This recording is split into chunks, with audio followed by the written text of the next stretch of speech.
Já se deparou com algum vídeo na internet dando dicas em fundos imobiliários e ações, mas falam que não é uma recomendação de investimento e você tem que fazer o seu próprio estudo e ver se aquele fundo faz sentido para você, mas ninguém nunca explica como que faz essa avaliação? Então, pois bem, hoje vamos aqui fazer um passo a passo junto comigo. Oi, gente, meu nome é Kelly e hoje eu vou estar analisando com vocês um fundo imobiliário novo que eu vou adicionar na minha carteira e vou estar mostrando para vocês a análise que eu faço nele para decidir se ele vai entrar na minha carteira. Essa análise também é feita quando você tem um fundo, alguma ação, que você tem que refazer essa análise de tempos em tempos para ver se você vai manter, se aquele fundo, aquela ação ainda está com os mesmos princípios e você quer continuar mantendo na sua carteira. Claro que com fundos imobiliários, geralmente a gente compra para manter por um longo período, faz essa análise antes. Se ele manter tudo igual, você mantém. Não necessariamente depois de uma análise boa você precisa vender esse fundo, sabe? Geralmente você mantém ele na carteira por muito tempo, às vezes acaba nem vendendo. Então, o fundo que eu vou investir hoje é o GALI11, o antigo GALG11. Recentemente ele passou por uma troca do nome dele. Vou mostrar aqui dentro pra vocês que ele fez uma nova subscrição. E antigamente ele investia só em fundos imobiliários. E agora ele vai começar a investir também na parte de renda urbana. Então vai ter uma maior diversificação dentro desse fundo. Ele não vai ser só do setor logístico mais. Vai continuar sendo fundo de tijolo, né? Ele só vai investir nessa parte de tijolo mesmo. Então aqui essa parte é da plataforma do investidor dessa, é tirado de lá. Aqui dá pra ver as informações básicas do fundo. A cota tá com R$ 9,17. Dividend yield nos últimos 12 meses tá 10,86. O PVP dele tá no 0,92, quer dizer que o fundo ainda tá barato. Então, se, digamos, um galpão vale... Os galpões dele, digamos, se valesse R$100 mil, você compraria ele por R$92 mil, todos os galpões dele, né? Então, realmente tá descontado esse fundo. Ainda tá valendo a pena. A liquidez diária, 3,10 milhões por dia. Então, realmente é uma liquidez boa. Se você precisar entrar, se você precisar sair, não tem problema. Você vai conseguir fazer essa troca rápida. Porque a gente também não tem, assim, até 3 milhões por dia você conseguiria fazer essa troca, né? A gente, como investidor comum, não acaba tendo essa quantidade no fundo, então pra gente não faz diferença. Só mostra pra gente que realmente, se precisar sair desse fundo, se precisar comprar, tá muito fácil entrar e sair dele. A valorização dele também tá menos 0,98%, então nos últimos 12 meses ele teve uma pequena desvalorização da cota, mas tudo bem, a gente, como acaba investindo por longo prazo, essas desvalorizações a gente aproveita para comprar mais cotas também do fundo, então não tem problema, né? Às vezes até é bom quando você tá acumulando que desvalorize para você conseguir comprar uma maior quantidade, porque os dividendos, tanto de fundos imobiliários e ações, vêm pelo número de cotas, então se você conseguir comprar mais barato e maior quantidade, melhor para você no futuro, né? Teria mais rendimentos. Aqui as especificações do fundo, que ele é um fundo híbrido, como eu falei, que ele está investindo na parte de logística e de renda urbana a partir de agora. O número de cotistas 116 mil, então é um bom número de cotistas. O valor patrimonial por cota, que é o valor justo de uma cota, é 9,95. Lembra que eu mostrei que agora tá 0,92 o PVP? É porque o valor justo da cota seria 9,95. Agora a gente tá conseguindo comprar por 9,17. E os dividendos dele, 8 centavos ao mês. Aqui a parte do dividend yield, que ele tá com 10,86% ao ano, como eu mostrei antes. A parte aqui dos 5 anos a gente não tem, porque o fundo surgiu em 2020, então ainda não fechou os 5 anos. Mas a gente consegue ver por aqui que os dividendos deles são constantes. Geralmente 8 centavos ao mês tá se mantendo assim desde lá do início. Teve um mês aqui só que teve uma baixa, mas no geral mantém a mesma quantidade todo mês. Então é um reloginho, né? A gente consegue contar com aqueles 8 centavos por cota certinho todo mês mesmo. Então, gente, eu vou abrir o relatório gerencial com vocês. É através desse relatório que o gestor mostra as características do fundo, faz atualizações dele frequentemente. Então é bom ler esse relatório, com ele que a gente decide se o fundo é realmente um fundo bom, se está na hora de investir, ou até se estaria na hora de vender ele. Vou mostrar de uma forma bem simples de como achar, é bem facinho mesmo. Então entra na plataforma do Clube FI, que é clubefi.com.br, pesquisa o nome do fundo aqui, GALI11, que é o fundo. A gente entra aqui, vai descendo até aqui embaixo e acha essa parte aqui, relatório gerencial. A gente clica nele, pronto, tá aberto o relatório e é a partir daqui que a gente vai ler ele. Então vamos descendo aqui. Essa parte aqui do objetivo do fundo, as relações, é o que a gente já tem, os dados que a gente já tem lá no investidor 10 que a gente acabou olhando, né? Do valor de uma cota, valor justo, quanto que tá rendendo de dividendos. Essa parte dos comentários do gestor é onde o gestor de cada fundo imobiliário mostra seus próximos planos para o fundo, se ele tem algum plano de comprar algum novo shopping, algum novo galpão, algum novo CRI, dependendo do fundo que for. Também uma retrospectiva do fundo e como ele tá indo. Então aqui ele mostra que o fundo realmente ganhou uma grande quantidade de cotistas. Então o fundo entrou no olho da galera, principalmente em 2023, né? Ele realmente aumentou o número dele. Isso pode mostrar também que seja uma porta de entrada, né, do fundo que tá todo mundo começando, o valor tende a se valorizar, né? Conforme todo mundo for conhecendo e querer comprar esse fundo. Ele também tá mostrando que ele tem um bom dividend yield no segmento dele, né? E também mostra que ele tem uma boa liquidez diária, como eu já mostrei, né? Que ele é uma das maiores também, muito fácil entrar e sair desse fundo.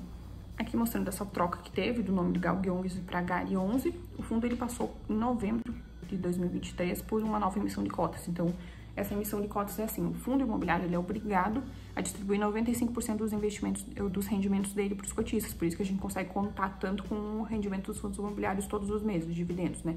As ações não são obrigadas, elas podem reinvestir nela mesma para crescer. Então, não necessariamente elas pagam os dividendos pra gente. Só que o fundo, assim, como ele tem que distribuir 95% de tudo que ele recebe, como é que ele faz para comprar? Se ele quiser comprar um novo galpão, ou agora que o Gari vai querer comprar novos investimentos, né, na parte da renda urbana. Para isso, ele faz um acordo com os investidores dele, que ele precisa captar esse dinheiro, então ele emite um novo número de cotas. Por exemplo, vou emitir 100 mil cotas a R$10 cada uma. Vou pegar esse dinheiro, esse 1 milhão de reais, a matemática tá meio ruim, né? Vou pegar esse 1 milhão de reais e comprar um galpão. Então, a gente, como já é investidores dele, a gente tem esse acesso antecipado a essas cotas, que geralmente vem por um valor menor do que tá o valor do mercado. Então, tu consegue comprar mais cotas num valor mais barato. Então, como eu falei, ele fez essa nova emissão ali em novembro de 2023, e por enquanto ele não fez nenhuma compra com esses investimentos dele, mas aqui ele mostra que o plano é até março de 2023, ele terminar essa compra e já investir todo esse dinheiro que ele recebeu com essas novas cotas dele. Ao todo, eles arrecadaram com esse investimento ali 600 mil reais dos cotistas para fazer esses investimentos. Bom, aqui essa parte da composição do fundo, dos resultados que ele vem tendo, essa parte que mostra que os dividendos, ele tá seguindo esse padrão de 8 centavos ao mês, há um longo período de tempo já. Essa parte aqui mostra todo o rendimento que ele teve, então os aluguéis que ele recebe desses galpões que ele já tem. Fica na média ali dos 7 bilhões por mês, e as despesas que ele tem, que é com todos os empréstimos que ele tem para pagar, todo o pessoal, tudo que ele tiver de despesa, tá? Fica aqui mostrado também quanto que tá a despesa do fundo, aí 2,8 bilhões por mês. Então, tá controlada essa dívida dele, sabe? Ele recebe muito mais do que ele tem para pagar, então tá controlado, tá tranquilo. Essa parte do relatório gerencial, como eu falei, é bom você ler antes de comprar o fundo para saber o que você tá comprando, se você gostou desse fundo, como é que tá a saúde dele, mas também é bom de tempos em tempos, não precisa todo mês, né?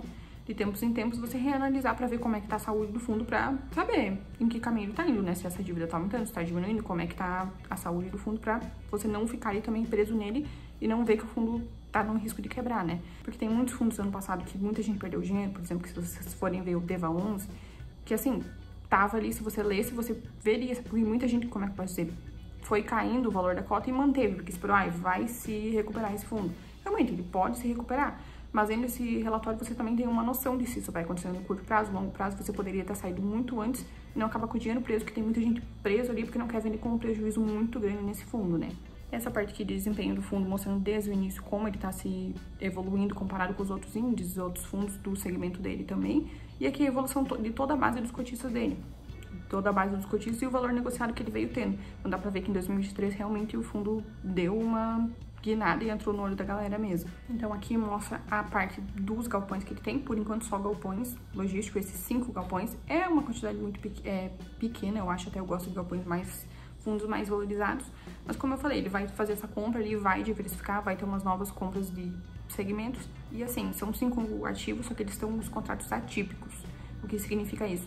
Esse contrato tem uma multa muito grande para a pessoa se ela quiser sair. Por exemplo, você tem uma casa, você alugou ela por R$1.000 por mês, fez um contrato de 5 anos, se a pessoa quiser sair antes, ela não vai te deixar na mão, ela teria que pagar uma multa muito grande, então você conseguiria se manter com essa multa até ter um novo inquilino no local, no galpão, né? E os galpões são bem localizados, teria uma procura por eles, assim, se ficasse sem inquilino, então voltaria um inquilino, né? Mas como eu falei, essa multa também seguraria alguns meses, porque é uma multa bem grande mesmo, esses contratos atípicos, sabe? Então isso dá uma segurança pra gente, porque a empresa, pra sair dele, teria que pensar 2, 3 vezes antes de querer pagar essa multa pra ir para um outro imóvel, né? Os contratos também todos são corrigidos pelo IPCA, então você tá protegido da inflação, né? Sempre IPCA mais alguma coisa. Então, você tá se protegendo da inflação, porque o contrato toda vez também é reajustado anualmente, igual o contrato de um aluguel que você paga, todo ano você acaba tendo esse reajuste do contrato, né? E aqui a parte também do reajuste dos contratos, quando vai ser o reajuste dos contratos de cada um dos seus galpões, né? Todos ocorrendo esse ano, né? O primeiro ali vai ocorrer em março, quer dizer, em março, próximo em abril, os outros 2 em setembro, que vai ser esse reajuste do contrato. Nesse reajuste também aumenta o aluguel, pode ter chance de aumentar o nosso dividendo com esse reajuste, né? Aqui, essa parte mostra o perfil da dívida do fundo. Como eu falei, aquelas despesas que ele tem que tá os 2,8 bilhões por mês. Daí tá vendo essa parte aqui que está escrito alavancagem? O que é isso? Por exemplo, você vai comprar uma casa, algum carro, você não tem todo o dinheiro para comprar esse carro, por exemplo. Seu carro custa 50 mil reais, você tem 30 mil reais de entrada, o resto você vai parcelar ou financiar. Qual que é o valor do carro? O carro custa 50 mil reais. Se alguém te pedir quanto tu pagou nesse carro, quanto custa esse carro, tu vai falar 50 mil reais. Tu não vai falar que o valor do carro é só os 30 mil que foi que tu pagou e o resto é a tua dívida. Não. O valor do bem é aquele.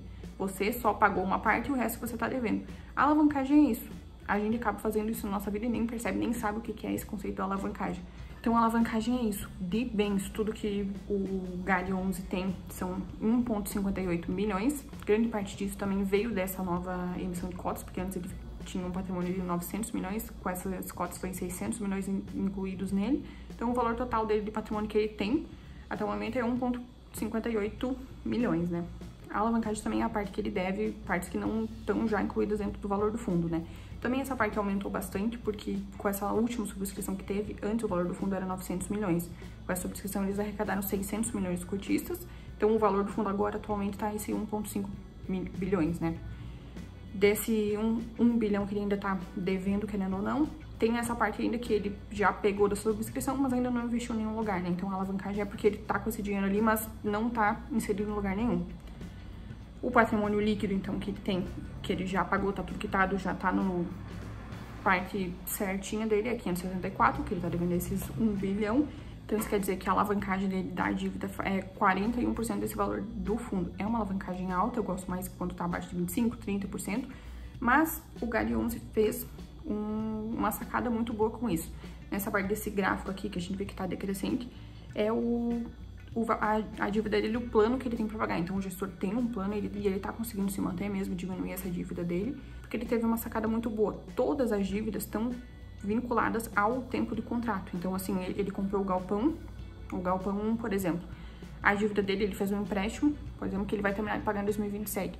O contrato daquele lugar tá fechado até 2027. Então, com o valor do aluguel, ele pagaria todo mês o empréstimo que ele tem e sobraria o dinheiro que ele divide com a gente, né?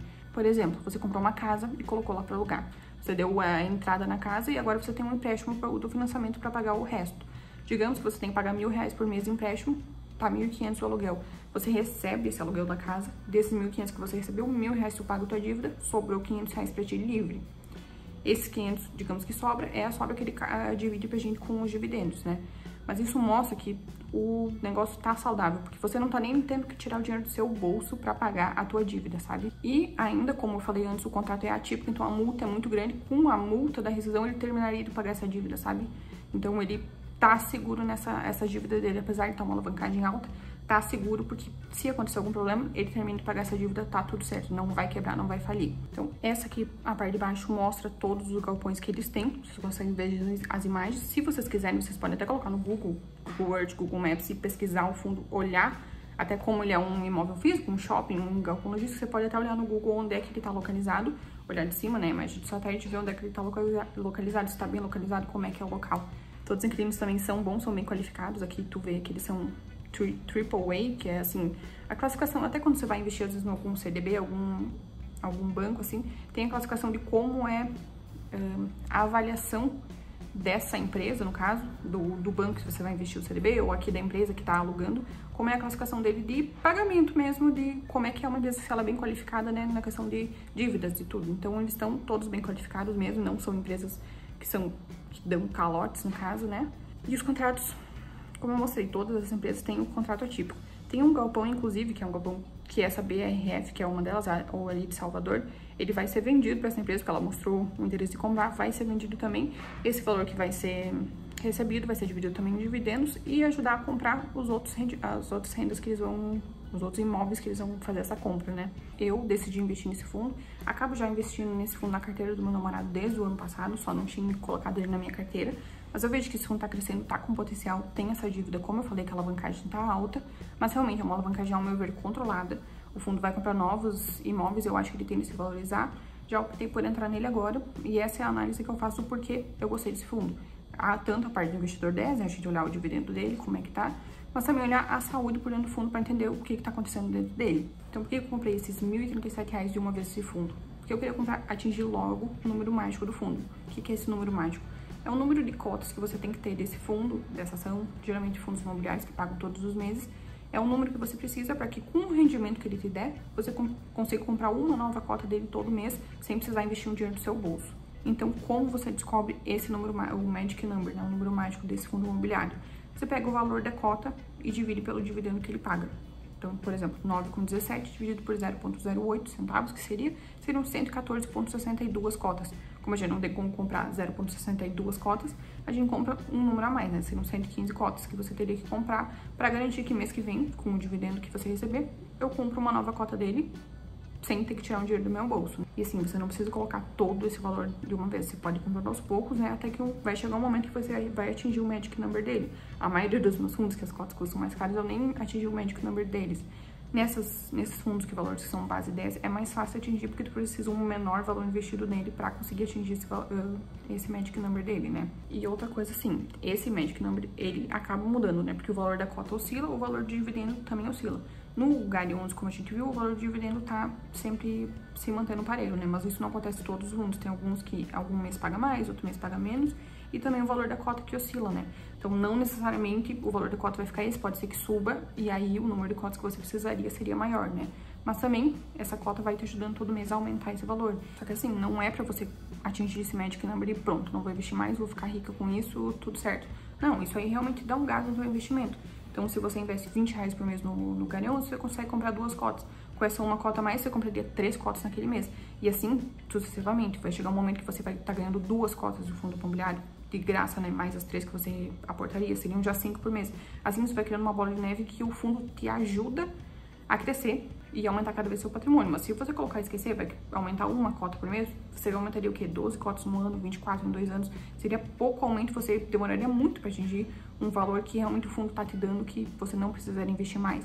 Então, assim, atinge esse valor, o fundo vai te ajudar, você vai conseguir comprar uma nova cota todo mês, a mais do que você compraria normalmente, só que você tem que continuar investindo. O que importa é a constância para você atingir um maior número, até porque, como eu já falei, o teu dividendo é referente ao número de cotas que tu tem. Então, quanto mais cotas tu tem, melhor para você. Então, o objetivo é a gente investir por um longo período, de forma constante, para chegar lá no futuro a gente ter um número de cotas suficiente, não só desse fundo, né, porque o importante é diversificado, mas ter um número suficiente que a gente consiga viver bem, sem precisar colocar mais dinheiro todo mês. Aí vai chegar um momento que a gente vai só tirar esse dividendo pra gente mesmo e viver disso, sabe? Não precisaria continuar investindo. Então é isso, pessoal. Espero que tenha ficado claro. Qualquer dúvida pode deixar nos comentários. Se vocês gostaram desse tipo de vídeo também, pode pedir. Se vocês quiserem algum outro fundo que eu possa analisar também. Porque é bom a gente ir repetindo na constância para vocês entendendo também como é que vai analisando, né? E cravando na nossa mente, né? O que tem que fazer para analisar um fundo. Se você gostou, considere dar um like nesse vídeo, que vai me deixar muito feliz saber que eu te ajudei de alguma forma, que esse vídeo realmente foi interessante para você. E se quiser continuar acompanhando os próximos vídeos, considere se inscrever no canal.